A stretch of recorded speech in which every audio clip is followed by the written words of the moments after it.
Hey, everybody, welcome to Crackpot, the podcast where each and every week we dive into a different conspiracy theory and we discuss the merits or the demerits of each. We're your hosts. I'm Tim. And I'm Zachary. Hello, Zachary. Welcome back, my friend. Thank you. Yeah. Happy Season 8. Dude, Season 8's great. This is only episode 2. We are like practically recording this one live. Yeah, we really got to get ahead of that. When will you ever get ahead of that, Tim? June, maybe? We'll do a batch recording one of these days. Maybe head back to Studio B for a little fun. Why not? We could. It has been forever since we've done that. Yeah. So, anyways. Good place, good times. That's right. This is another listener-recommended show topic. I had never heard of it. Oh. I dug into it a little bit, and I realized this is a Netflix show. Oh. Or episode, or I think it's like a series? mini-series, yeah. Okay. So you may have heard of it from there. It's also kind of recent, so maybe you've read about it in the news or seen it on the nightly news or something like that as well. Sir. But we are talking about The Watcher. Oh, yes. Okay. I've heard of this, but I'm probably confusing it with like 3 or 4 different topics because I feel like this is like a common title. Yeah, that's the thing. Like if you Google The Watcher, you're going to end up with this and the Netflix show and like a comic book and a couple movies and several books all called The Watcher. Yes. Which, by the way, it is a great name. Oh, yeah. It's a fantastic name. It's creepy. It's like suggestive of like the paranormal and also, did I say it's creepy? Yeah. Sinister perhaps as well. Indeedy. So we are talking about the not too distant past. We're talking about the 20 teens. Is that what we call them? Yeah, between 2010 and 2020. Yeah. Okay, so like 10 years ago, 10 Which is 15 years basically ago. like 5 years ago, I think. That's 10 years from now, isn't it? 2004? I think so.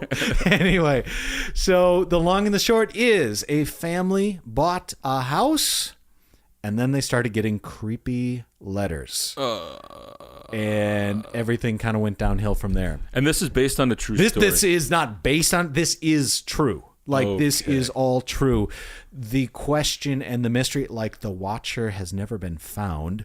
No one has any idea who, what, where, when, why the Watcher is. So Or there's how. plenty, right? Or there's plenty of speculation. Sure. But there is also plenty of facts. So let's kind of go through this. This family, the Broaddus family, Maria and Derek Broaddus and their 3 children, decided to buy the nicest house on the nicest street in probably one of the nicest cities in New England. So, okay, we're on the East Coast. East Coast. New England, yeah, automatically haunted. It's super old. We've been living there for a long time, folks. Right. So the Broadduses bought 657 Boulevard, Westfield, New Jersey in 2014. And they bought it for $1.4 million. So this is, like I said, it's a quaint little town. It's like 30,000 people, just tree-lined streets and the whole, you can picture it, just Hallmark-esque. And this house itself, like I said, the biggest house on the street, the nicest street in the town. I'm not even being hyperbolic. You can go on Google Images or Google Maps. Yeah. Street View. Street View, thank you. But you cannot see this house. Like Google has blocked the house off because it's just so notorious. Are you sure it was Google and not like The Watcher who blocked that off? I don't know. There are pictures of the house available if you want to see it. It's not exactly the same as what's shown in the Netflix series, but pretty darn close. Anyway, the house itself was built in 1905, and I told you they bought it in 2014 for $1.4 million. And they closed on it, and the very next day, and I should also say, I don't know why exactly, but there was never a for sale sign in the yard. I don't know if it was just kind of the aesthetics or the owners at the time didn't want it out. But anyway, there was no for sale sign. So it wasn't like widely publicized that this house was being sold. But nevertheless, sell the house, they close on it, and they get a letter in the mail. And this is before they move in. Oh, before they move in. Also, they never actually moved in. Oh. Because it's all just so crazy, and you'll understand why shortly. But this is like it was postmarked the day it actually went public, like through public records. I see. That the sale happened. Anyway, hand addressed envelope with a stamp, so it clearly went through the postal service, and the letter itself was typed. And I'm going to read this first letter here to you. And also, by the way, you can find large portions of the letters online, but I have not been able to find an entire letter in its entirety. And I have to assume that's because the police are leaving parts just off so that they can identify someone or something like that if they need to. So basically, yeah, they're trying to like not reveal too much of the evidence. That's my speculation. Okay. I don't know why else they wouldn't have the entire letters reproduced. But anyway, okay, enough. Let me read this. Dearest new neighbor of 657 Boulevard, allow me to welcome you to the neighborhood. How did you end up here? Did 657 Boulevard call to you with its force within? 657 Boulevard has been the subject of my family for decades now, and as it approaches its 110th birthday, I have been put in charge of watching and waiting for its second coming. My grandfather watched the house in the 20s, and my father watched it in the 1960s. It is now my time. Let me kind of stop right there. You buy a house, you go to I don't know, drop off a suitcase or a box of, Tupperware or something. Yes. You check the mailbox and this is in it. What are you even thinking at this point? Oh, must be to the previous owner, clearly. Right. And it starts out nicely enough. Allow me to welcome you to the neighborhood. Anyway, okay, let me keep going. Who am I? There are hundreds and hundreds of cars that drive by 657 Boulevard each day. Maybe I am in one. Look at all the windows you can see from 657 Boulevard. Maybe I am in one. Look out any of the many windows in 657 Boulevard at all the people who stroll by each day. Maybe I am one. Ooh. You have children. I have seen them. What? So far, I think there are 3 that I have counted. Do you need to fill the house with the young blood I requested? Better for me. Was your old house too small for the growing family? Or was it greed to bring me your children? Once I know their names, I will call to them and draw them to me. Who am I? There are hundreds and hundreds of cars that drive by 657 Boulevard each day. Maybe I am in one. Look at all the windows you can see from 657 Boulevard. Maybe I am in one. Welcome, my friends. Welcome. Let the party begin. The Watcher. Oh, boy. Creepy much? Well, so, okay, you might think at first, it's an elaborate con. They're just using a bunch of just general facts like, I've seen you. I've been watching the house. But it's like, I've seen your kids. Mm-hmm. I know a little bit about you. So, yeah. I mean, the moment the Watcher brings in the 3 kids, it's okay. Somebody is clearly this isn't just some, prank. No, maybe it's a prank. I doubt it, but a prank of what and why? And it's so creepy that, if it's a prank, it's like stalking/harassment. Right. Do you need to fill the house with the young blood I requested? Oh, whoa. What even is that? Okay. Well, the Broadduses saw this letter, kind of freaked out, as you might expect, and called the police. Okay. So the police came by, they read it, and they literally said, "What the is this?" That's an actual quote? Yeah, that's an actual quote. The cops really didn't have any idea, more than anyone else, what it was or what it was about or anything. And they just said, "Don't tell anyone. Every single neighbor you have is a suspect." Yeah, I suppose you have to err on the side of caution here, because if there's a neighbor that is legitimately got some mental issues or some disturbances, maybe they could be a suspect and they don't want to tip their hat. Right. I don't. Yeah. I don't know. You don't walk around saying did you write this? Did you write this? Did you write this? Because you're gonna not solve the case that way, perhaps.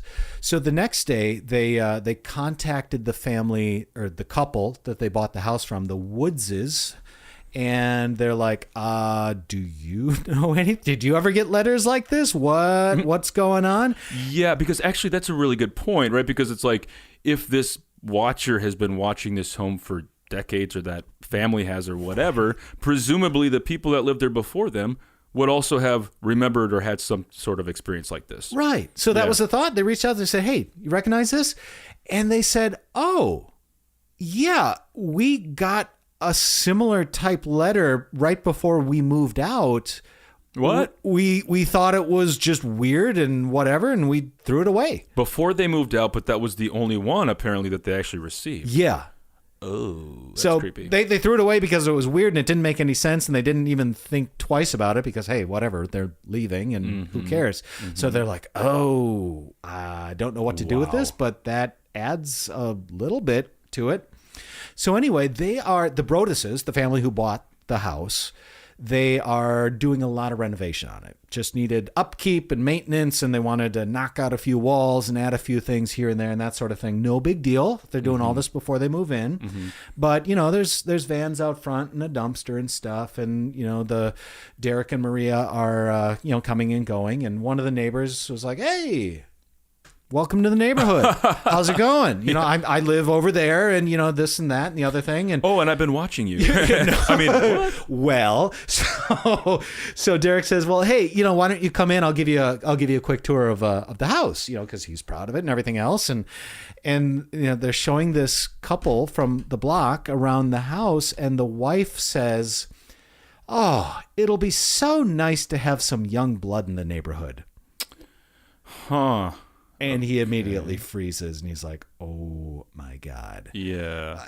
Come to find out, more likely than not, it's just a turn of phrase. But nevertheless, I mean, using that young blood thing is just like, whoa. It's kind of a tell, once again, that maybe, there is it's either a coincidence or there's something going on there. Right. So they decide to have host a barbecue party. And the police are like, maybe invite the neighbors over, talk to people, mingle. Don't say anything, but just see what happens, right? Oh, dude. Yeah. Life hack. I just thought of this. What's that? They should have looked at the, like return address for the watcher. Oh, my God. That would have been it. It's so simple. Yeah, but also, have a barbecue and then just see who shows up kind of a thing. See who shows up. All right. Well, okay. So they invited the neighborhood. And by the way, I should mention these 3 kids of theirs are all like elementary school age. They don't know. Parents are not telling them because they do not need to know. Oh, yeah. That's not like, you don't reveal that. No. You tell the police and that's it. Yeah. We're in agreement on that. I'm glad. Okay. So have the barbecue, invite the neighbors over. And one of the neighbors, this is like 2 houses over. So they share a common next door neighbor. They say, hey, hi, welcome. We're the Schmidts. We live, 2 houses over. Just want to mention that our mutual next door neighbors, the Langfords, one of the guys that lives there, he's a little odd. He's totally nice. He's the sweetest guy in the world, but he could scare you or, unnerve you if you're not ready for it. So the Langfords, at least the Langfords that lived there at that point, was basically Peggy. She was in her 90s at the time, and she had several adult children still alive, and one of them, Michael, who was in his 60s, he still lived there. Wow. So Michael basically was considered kind of the Boo Radley of the neighborhood. You got it. So a little bit reclusive, a little bit odd. He had a big beard. They said like Ernest Hemingway. They described him as odd but harmless. And he was diagnosed with schizophrenia as a young man. And like I said, he could often scare neighbors. He would walk through people's backyards. He would look in windows every now and then. Ooh, watcher. Yeah. Okay, anyways. But he didn't have any ill intent that anyone could gather, One neighbor said that he would bring her newspaper to her every single morning without fail, and he's been doing that for decades, and he was just the nicest guy in the world. And also, police, determined later or said later that Michael Langford was not capable of writing a letter. Period. Oh, wow. So that would kind of rule him out. So, well, I mean, yeah, based on their analysis of the situation and him and everything else, the police are ruling him out. But nevertheless, it's like, okay, here you have someone who could literally watch the house. Yes. who is maybe a bit eccentric or off. Has some like behavioral patterns that might align with this type of a thing. Also, he says, in the watcher letter, it says like, my dad's been watching since the 20s, Right. or something like, or the 60s. I forget exactly. Yeah. And now it's my turn. It's like, okay, well, maybe the ages kind of line up there. So, That makes sense. Keep that in the back of your head. You got it. Michael You got it. Langford. All right. But then letter number 2 comes. Mm-hmm. Okay. So letter number 2, again, hand addressed, typed letter, stamp, goes through the Postal Service, no return address. Letter 2 says, all of the windows and doors in 657 Boulevard allow me to watch you and track you as you move through the house. Okay. That is not a letter I ever want to get.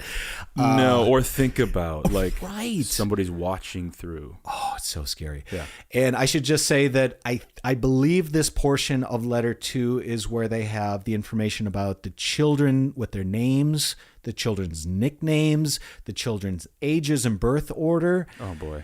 And it also says something along the lines, it's referenced in letter 2 that they've seen, the watcher has seen their daughter painting in an enclosed porch space on an easel. That is so bad. Yes. That is so bad. Terrifying. Okay. The letter continues. Who am I? I am the watcher, and been in control of 657 Boulevard for the better part of 2 decades now. I am pleased to know your names now and the name of the young blood you have brought to me. You certainly say their names often. 657 Boulevard is anxious for you to move in. It has been years and years since the young blood rules the hallways of this house. Have you found all of the secrets it holds yet? Will the young blood play in the basement, or are they too afraid to go down there alone? Oh, my gosh. I would be very afraid if I were them. No. It is far away from the rest of the house. If you were upstairs, you would never hear them scream. Oh, my gosh. Okay, no. That should be illegal, that kind Well, of... Like, it's all illegal, man. Yeah. This is like threatening and utterly terrifying. Okay. Will they sleep in the attic, or will you all sleep on the second floor? Who has the bedrooms facing the street? I'll know as soon as you move in. It will help me know who is in which bedroom.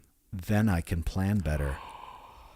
Oh, boy. You have changed it and made it so fancy. You are stealing its history. The house was full of life and young blood. Then it got old, and so did my father. But he kept watching until the day he died. And now I watch and wait for the day when the young blood will be mine again. No. Really? Jeez, man. Seriously? Yeah. And I mean, I just kind of have to ask you at this point. You've bought a couple houses. You've moved several times. Yes, I have. I'm assuming you've never received a creepy letter from a watcher. Well, pretty much every time I move in, I get a letter like this. A few with like details I'm not comfortable. No, I never. No, have, but of like, course. so what do you do at this point? Well, the thing is, everything's coming through the mail, so it's truly anonymous. Like, obviously, there's no electronic record here, so you can't like hack into the mainframe and figure out where it's coming from. On the other hand, like clearly, it's somebody that's very close because they're providing a level of detail that only they would know if they're like somewhat nearby. So you're pretty much powerless unless you're gonna like set up some sort of surveillance system around mailboxes. You're right. Every single mailbox. Yeah, see what comes through, where it is traced to. I have no. I don't know. I don't know how you can search letters in the post office, or anyway, like you said, they're stuck. They are scared. They are freaked out. They are no longer bringing the children to the house, and the kids are like, "Oh, we just bought the house. Why can't we move in?" I mean, very rational, logical questions, right? Yeah, we want to go play in the big new playroom, obviously. But also think of this from a homeowner's perspective. You bought a house for $1.4 million and you're paying a mortgage on it, and you can't really move in. And you probably don't want to like sell it right away either, because you're trying to like make it work. You're like, hey, we're super excited. We found this house. We want to move in. But also now we're scared. Yeah.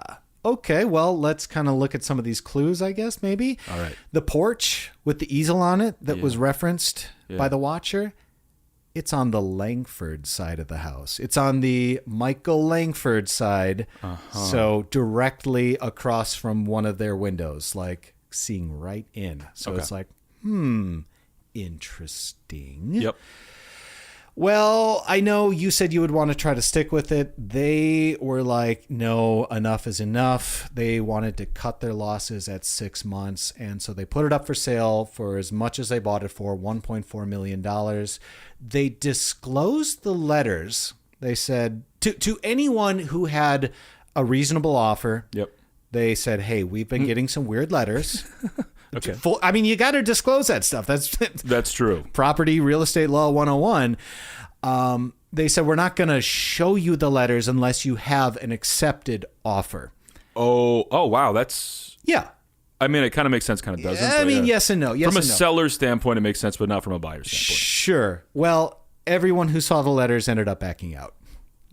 So they could not sell it. So they have $1 million home that they can't live in, they can't sell. And like maybe someone is after their children. And it's like this poor family, they just wanted to move into a nice town and a nice street and a nice house. Well, that's the other thing to kind of keep in mind here, which is, the home buying process is one that it takes, generally months. You're out looking for homes. Yeah. You're out trying to figure out, okay, what's the right neighborhood? What's not too far from work? What's the right schools? All that stuff. So you finally land on one, and then you're like, well, geez, I want to actually move in here. Right? And then you can't. Then you can't. So didn't sell for 1.4. They knocked the price down to 1.25. Still no takers. No one would buy it. So they went to plan B or C, if you're counting here. I'm not sure. Probably Z at this point. No, we'll get to Z in a moment. But they attempted to sell the house to a developer who would tear it down and then build 2 houses on the lot. So this house was obviously one of the larger on the street, and so was the lot itself. So they're like, okay, I mean, you could probably fit 2 modest-sized houses here. We, don't get saddled with all this debt. Someone else gets to move in. Everyone wins, right? Yeah, well, kind of, yeah. Yeah, more or less. It's a compromise. I mean, yeah, no one actually wins. You got to do something. You got to do something. But they present this, or they propose this, and then there's a town hall meeting, and 4 hours of contentious meeting. The neighbors were like up in arms with pitchforks. How dare you tear this house down? Oh. This is a part of our cultural history. This 110-year-old house. It's the nicest house. So you can't tear down the nicest house. That's right. And so there was that going back and forth, and then someone said, well, actually, you are 4 feet more narrow than the city code allows, so you cannot do it. You can't even do that. Okay. Yeah, so the Broadduses come back and they say, okay, yes, however, there are 3 other houses in this neighborhood or lots in this neighborhood that were divided up that were also a little bit short of the requirement, but they were grandfathered in. Can you do the same for us? And they said, no, we can't. Oh, absolutely not. We will not tear this down and build 2 houses. Okay. So once again, they are stuck. Wow. But then there's a break in the case. Oh. The police found some DNA on one of the envelopes. Well, I was going to say, couldn't they take some fingerprints? Couldn't they try to figure out, no fingerprints. Okay, clever. But is there a hair in there? Maybe like an eyelash? Something I don't know. I don't know if it was a hair or an eyelash or like saliva on the envelope. I mean, probably wouldn't have been that dumb, but I mean, who knows? Right. I guess. They licked the envelope shut. Right. That's what I'm saying. Yeah. So I don't know, but they found the DNA on the envelope, and all they were really able to determine from the DNA is that it was from a female. Oh, which is interesting. Yeah. No so kidding. Then Abby Langford, the next door neighbor who's 90 years old, she is kind of a suspect here because they looked at her a little bit closer, also realized she is a real estate agent. So maybe there's some sort of she wanted to buy it herself, or maybe sell it. Like the silver tuna, That's slips out from underneath her grasp. She's been trying to sell that house or buy that house for decades upon decades, and it gets away from her. And she's like, "Oh, they may have bought the house, but I'll win the battle." Dang. Well, the funny thing is too, she actually probably could have bought it. Probably, yeah. Perhaps. But They did a DNA test with her, and it was not a match. It was not Abby Langford. Wow. Okay, so kind of back to square one. Square zero. Square zero, square -1. Now, as you may suspect, the police department of Westfield, New Jersey probably doesn't have like a full-time crime lab and like 7 people working overtime on this case. I mean, it's a town of 30,000 people, you know. Okay. This is, you know, a serious crime, no doubt. Yeah. But, you know, they probably have other stuff to do and they're not devoting all their time to it. So the Broadduses, they say, hey, let's take matters into our own hands. Let's hire a PI. Yeah, that makes sense. Let's get to the bottom of this. Let's get to the bottom of this. Finally. Let's actually do something about this. Right. So the PI stakes out the neighborhood, runs background checks on everyone they can, including the Langfords. One thing the PI noticed was that both envelopes were addressed to M/M Broaddus. And the salutation on the letters included the weather for the day. The lines were all double spaced, and the vocabulary suggested that the writer was an avid reader. So they're using all these things and they're like, okay, this is probably a well-educated person that's skews older because of the language and the salutations. Yeah. And also, they are able to determine that, this is all done more or less real time, right? Like these weren't sent from or written in the past and then like just like forwarded or whatever. It's exactly. Like if they're giving the weather patterns, that type of a thing. So, okay, it's real time. Somebody's really doing this in the moment, and it appears to be a woman. Yeah. So with this information, Derek reaches out to a former FBI agent he got through some contacts to basically do a threat assessment. And the agent says, well, I would suggest focusing on former housekeepers or caretakers and their descendants. That makes total sense. It does, because big house, likely somewhere along the way, you know, the family had maybe a maid or a butler. I mean, who even knows at this point? Right. A caretaker of some sort. Yeah, exactly. But all of those basically led to dead ends. The PI, through kind of searching the surrounding neighbors and neighborhood, found 2 child sex offenders a few blocks away, but through analysis, they found no connection between them and the letters, so they ruled them out. The Broadduses ended up walking around the neighborhood, going door to door with a writing sample from one of the envelopes and asking if anyone recognized the handwriting. Okay. Because, I mean, they're basically like grasping at straws, like clearly this has to be someone close by, right? Right. And furthermore, like, you know, we all have relatives, like, for instance, my grandma has very distinct handwriting. Yes. My mother does. Like, right. You can actually sometimes look at handwriting and determine the era the person kind of grew up in and also maybe a little bit more about their background or education. Exactly. So they're like, do you recognize this? Look at your old Christmas cards or something like that. Maybe something will jog your memory, or maybe you'll find a connection. Once again, there was like, it just led nowhere. There was no real anything to run with. Then Derek Broaddus, I like this. He came up with an idea to hire a hacker to break into the Wi-Fi networks around the neighborhood and try to find out like if there was some sort of clues on their computers or something. Also probably very illegal. Yeah.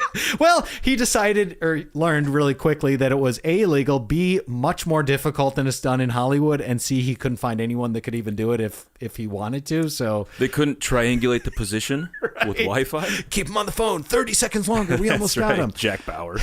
Jesus. Anyway. So they are just like pulling their hairs out at this point. Like, what do we even do? So the Broadduses teamed up with the police to send a letter to the Langfords. Mm-hmm. This is the next door neighbors, telling them that they're going to tear down the house. Wow. And the idea is to egg them on and get some sort of a response. Makes sense. Yeah. I like that. But nothing happens. Called the bluff. Yeah, basically. The police interviewed Michael Langford a second time, and the Langfords accused the police of harassing their family. They were going to bring a lawsuit if they kept doing it. The Broaddus' attorneys ended up showing the Langford attorneys the letter plus the vantage point of the porch with the easel to tell them, like, this is why we're interviewing you twice. We're not just picking on you because, randomly, like whatever. Exactly. It's like we are going off of something. And the attorneys and the Langfords and everyone else continued to insist that Michael was innocent. That makes sense so far, I guess. Well, as I mentioned before, they were doing all this renovation and upkeep on the house before they moved in. And, I guess even after they should have moved in here. But there was a house painter out back, up on a ladder behind the house. And he was, painting the house. And he looked behind him one day and he saw the neighbors right behind their house. They have a fence that, they share the property line with. This neighbor was sitting in a lawn chair just staring at the house. AKA watching? Yeah. Okay. And that's not illegal. That's true. You're just hanging out. Just watching your house, man. What's against, show me the law against that. But the house painter thought it was odd enough that he mentioned it to the Broadduses, and the Broadduses are like, okay, that's weird. Again, nothing really more came of that necessarily, but they ended up, they priced out buying like a trained German Shepherd to just patrol. Patrol the yard and the house. They posted a job for a military veteran to just come over and literally like work out in their yard like once a day. Like just come over to my yard and do kettlebell exercises. That is so funny. That rules so But hard. it's like maybe that'll scare someone away from actually doing something. Well, yeah, as soon as you see the, Russian kettlebell swing, you go, geez, I'm going to stop doing my watching here. Right. Yeah, it's goblet squats or something. But this whole time, Derek Broaddus, so they sold the house that they were, they moved from. Okay.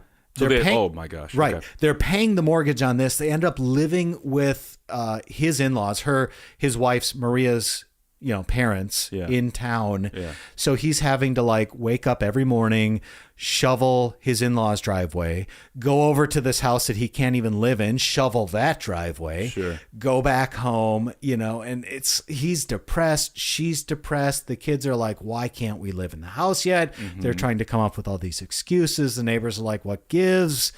All this sort of stuff. And it's just an incredibly difficult time, to say the least. But they decide to sue the former owners. Oh. The Woodses, because remember, they got a similar letter just before they moved out. The idea of the lawsuit was you did not disclose the super creepy, weird letter. And if you had, we would not have bought this house. Yeah, I mean, that's fair. Yeah. Therefore, the sale goes back. Exactly. Right, so fortunately or unfortunately, once they filed this lawsuit, everything went viral.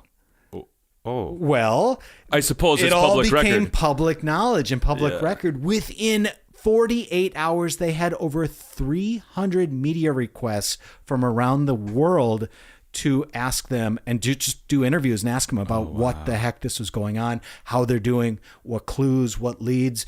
Immediately, there's news trucks parked out front. There's, people harassing the neighbors. There's just gawkers trying to drive down the street and see what this house is all about and everything else. So now the neighbors are obviously up in arms. Yeah. They've, kicked a hornet's nest. They don't win the lawsuit, obviously, because the Woodses are like, no, it was just one weird letter we got, like literally as we're taping up boxes, as we're trying to move out.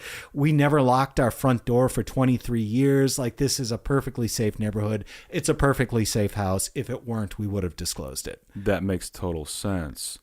But still, so now what? You got nothing. You got absolutely the worst case of all scenarios here. Exactly.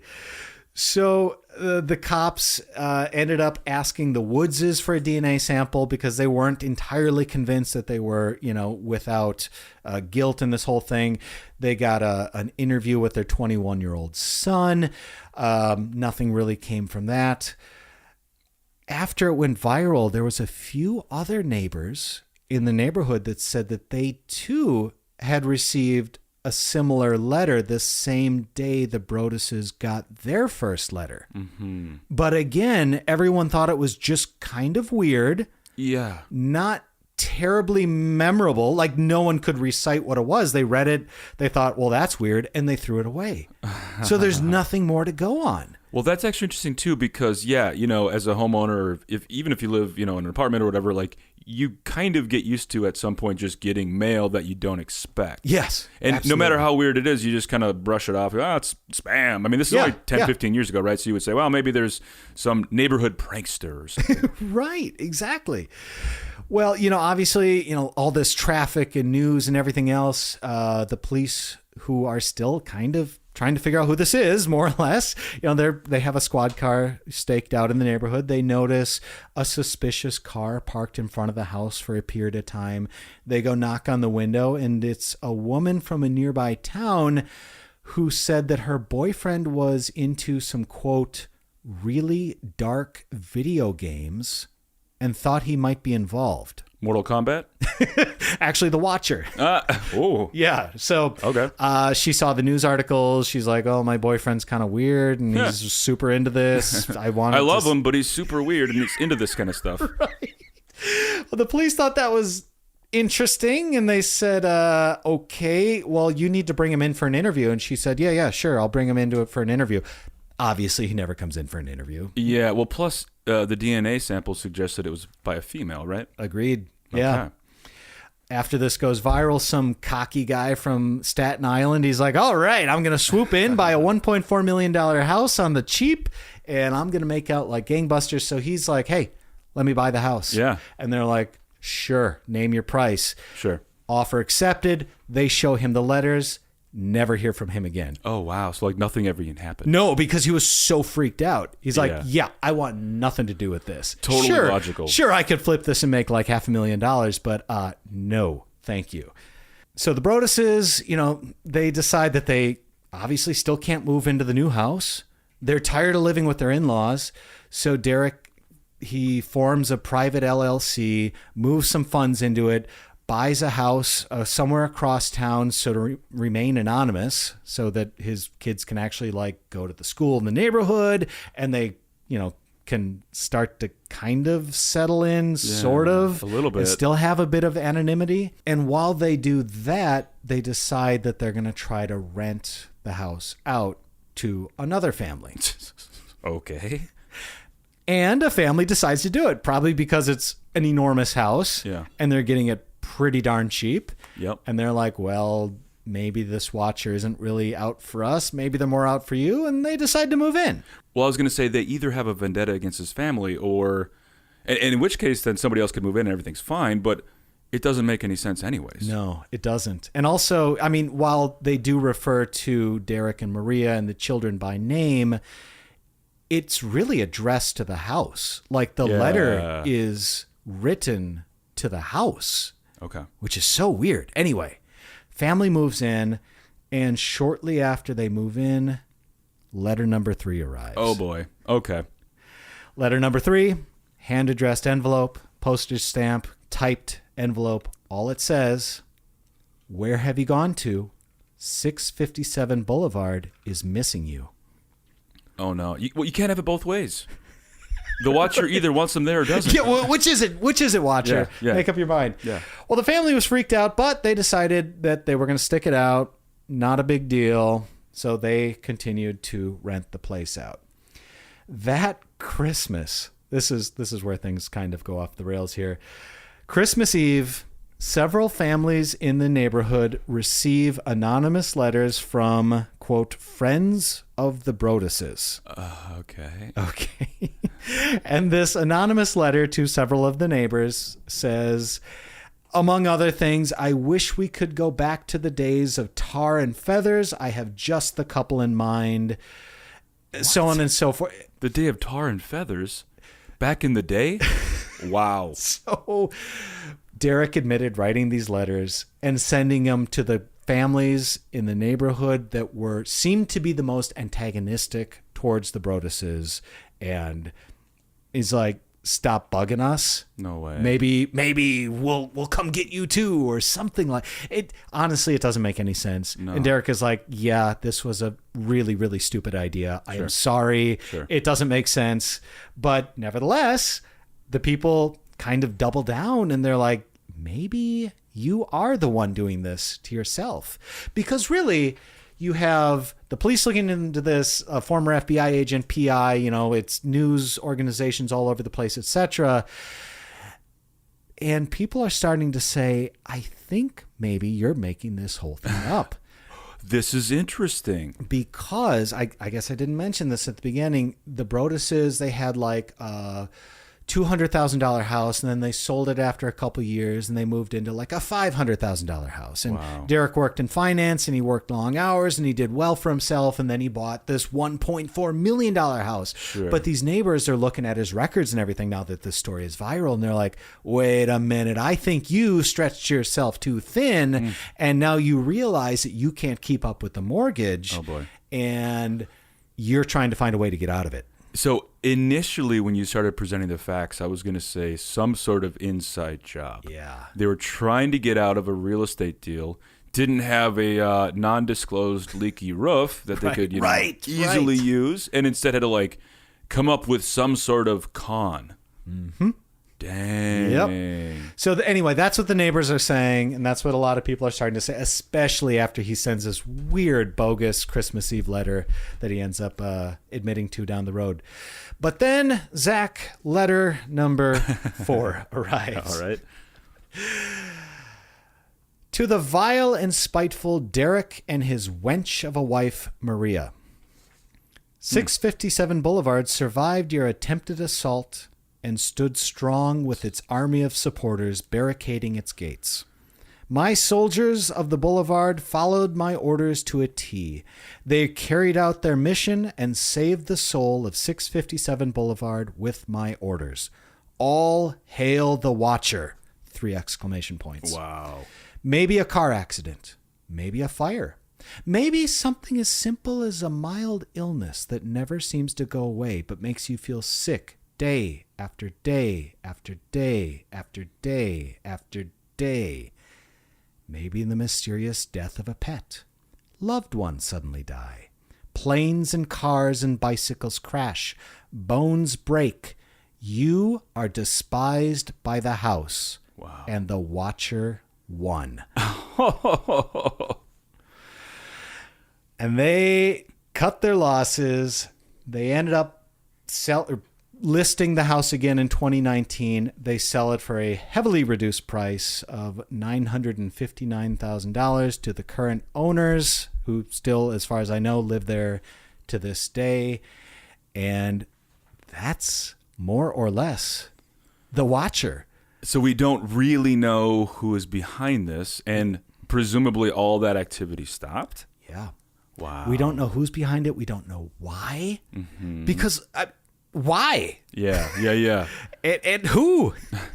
Well, I would say if it's truly an inside job by the Broadduses, then, I mean, they still could send the 4th letter. Yes. That doesn't preclude that from happening. You're right. On the other hand, they sold it for a loss. Oh, a huge loss. Yeah, and therefore, like, that wouldn't be the quote-unquote easy way out. Right. Also, I mean... I guess I'm taking them at their words in various news articles and so on and so forth, but they were both so depressed. I mean, they were on antidepressants. They were, just all sorts of medical... Basically, objective medical evidence that would suggest they weren't faking it. No, I do not think they were faking it. Okay. But let's go through a quick list of possible suspects, and we can probably rule them all out. I don't know. First on the list I have is the Woodses, the people they bought the house from. Well, because they tried to reverse the transaction, or, the Broadduses tried to reverse the transaction, probably not them. Probably not. But the idea or the motive might be maybe they felt like they didn't get as good of a deal as they should have on the sale. Okay. And they felt like the Broadduses cheated them in some way or another. And they're like, okay, well, you can have the house, but we're going to drive you out of it eventually. Not them. Yeah, I agree. Okay, the Langfords, the next door neighbors that can see the easel. Easily could be. Easily could be. I agree. I mean, I'm going to take the police at their word that they can rule this guy out, but it still seems highly suspicious that the line of sight and everything else, it's just kind of odd. It's Makes just kind sense. of odd. Okay. Right. The family or the house behind them where the guy was sitting in the lawn chair watching the house. I mean, I hate to say it, but so far that actually might be the most logical, just given the point of view, right? And also maybe he had a little skin in the game with the neighbors moving in, that kind of a thing. Yeah, right. Didn't want kids. I don't know. Older couple that lived there, they had been there for 47 years. And their kid, who had since moved out, of course, married someone who grew up in 657 Boulevard. Oh, okay. Interesting. Very interesting thought.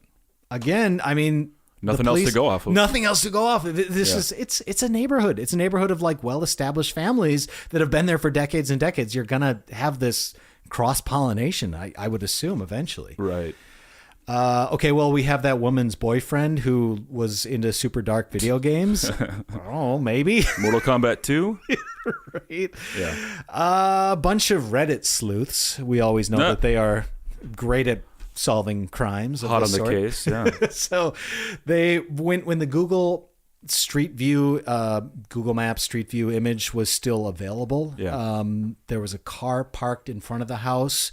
And if you looked at it, I guess it kind of looked like there was a person in the front seat with a camera. Oh, yeah, there you go. Other people thought it was just like a lens flare or something. Yeah, not really, maybe. And also, what are the odds? And what's it going to prove? Yeah. Anyway, I guess you could try to go back and find the license plate or something like that, but I don't know. Other people say maybe it's a jilted mistress of Mr. Derek Broaddus or something like that. That would kind of make sense, but also how would you interfere with like a real estate transaction? Because you're a jilted mistress? Okay. And you just want to get back at him? Yeah. I don't know. Maybe it was a spurned realtor who lost out on a big deal or something. They're like, I'm going to tank this thing. It's going to go south so bad. But then it was resold. And I don't know. It just doesn't make sense. Right. Someone, one prominent theory is just basically it's a bunch of mall goths having fun. Well, okay, I didn't want to say it, but it was probably like, in my opinion, most likely a bunch of mall goths that wanted to have fun. Yeah, just pranking a family. Yeah, why not? The mall goths. Especially in the 2010s when there's tons of people going to malls. Yeah, they're going to goths. malls, hanging out at Hot Topic, Spencer's, wherever else kids go nowadays. That's right. They're just scheming different ways to wreak havoc on the neighbors. I don't know. I mean, who knows? I will say that I was not able to find as much information as I wanted. Let me say that. But apparently there was a professor in the Northeast who grew up in this town, who taught creative writing, who told his students that he sometimes liked to write letters to the houses in his neighborhood that he had fond memories of. Oh, no. Well, what a way to do it. Right? What a way to do it. So maybe it was some weird college professor just kind of exercising his creative writing skills. Well, I would say we definitely have the recipe for a weird college professor who likes to demonstrate creative writing skills. But yeah, I mean, like, we don't know, and no, we don't, just and no one does. Stopped. This is a completely unsolved case, and probably likely always will be. But if you had to just pick out one or two of the most likely, what would you kind of point at? I would say the neighbor with the clearest vantage point behind, because again, they would have a little skin in the game, and also would have the perspective on the house and the neighborhood to maybe do something like this. Yeah, I would say. Likely the same. Maybe that creative writing guy. Like I said, I don't have enough. I wasn't able to find enough information on it. I think the Langfords are still prime suspects as well, despite what the police say. I don't know, but maybe it was the whole neighborhood. They're all in on it. They're together. all like, this could easily be one person writing the letter, but multiple people could know about it. I mean, if you take the Watcher at their word.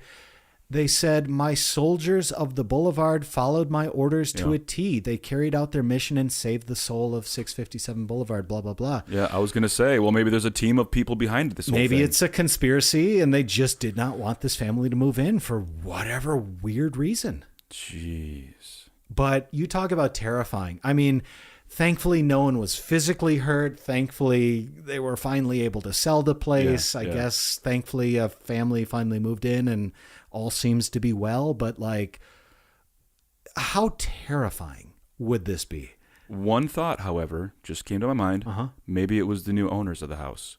The people that ended up buying it? Yeah. They were trying to get them out? On a cheap, buy it on the cheap. Why not? There you go. Yeah, maybe it is Andrew and Allison Carr who purchased the house in 2019. Allegedly. That's We're not right. actually serious. Don't sue us. Dude, well, I tell you what, folks, if you or anyone you know or love either A, lives there, or B, has some theories about this, let us know. crackpotpodcast@gmail.com. Seriously, I would love to hear it. And if you've seen the Netflix show, I'd be curious to know how this lines up. I did not have a chance to watch all 6 episodes or so before we recorded this. But anyway, guys, thank you so much for tuning in. Thank you so much for listening. Welcome to season 8. We got a lot more of these planned, and we're gonna be coming at you each and every week. So if you have not already, please be sure to rate, review, subscribe, tell your friends, tell your neighbors, tell your local real estate agent about our podcast, and we will see you next week. Thanks, everybody.